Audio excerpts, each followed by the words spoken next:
Des lueurs dans la nuit.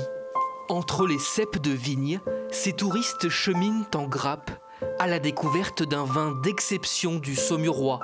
Le château de Parnay dévoile ses secrets. C'est un moment un peu à part, qui est réellement à partager. À la nuit tombée, ces privilégiés pénètrent dans le sein des saints du domaine.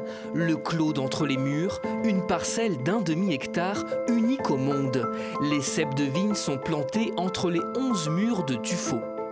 Donc jusque en bas, les racines vont chercher les bienfaits du sol argilo-calcaire pour ensuite passer de l'autre côté par le biais d'un trou où la liane pousse sur la face sud au soleil. Créée il y a 130 ans, la parcelle classée aux monuments historiques offre un nectar d'exception, élevé 3 ans en fût de chêne pour un millésime de seulement 1600 bouteilles numérotées. De quoi combler ses visiteurs. Et puis à la vôtre. Merci. J'aime déjà beaucoup sa couleur, elle sentir. Il y a quelque chose de délicat, doux. Moi, c'est les premiers mots qui me viennent. Voilà. De passer des moments comme ça, c'est vraiment romantique, premièrement. Et puis c'est juste parfait pour connaître la région.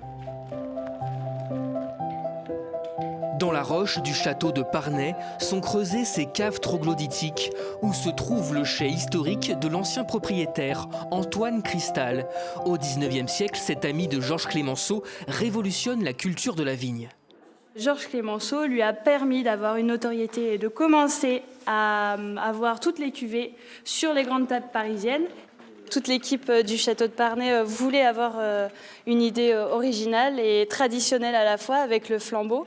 Et ça nous permet de retracer et de voir et de sentir et de s'imprégner du personnage d'Antoine Cristal au château de Parnay. Gorgés de soleil, les 35 hectares de vignes du château de Parnay sont cultivés selon des techniques rares dans la région. Ici, chaque pied de vigne pousse sans être relié aux autres sur son propre tuteur. Cette parcelle bénéficie de conditions d'exposition idéales. La coulée du Méridien est plantée sur des terrasses qui sont orientées sud-est, donc permettent au soleil du matin d'amener les rayons du soleil et améliorer la maturité du raisin. Mais aussi, elle est plantée au bord de cette petite coulée, de cette vallée qui descend Parnay et qui rejoint la Loire, qui passe devant le château de Parnay. Le château de Parnay voit l'avenir en grand. Son propriétaire veut développer un complexe no-touristique avec hôtel de luxe et restaurant gastronomique. Ouverture espérée à la fin 2024.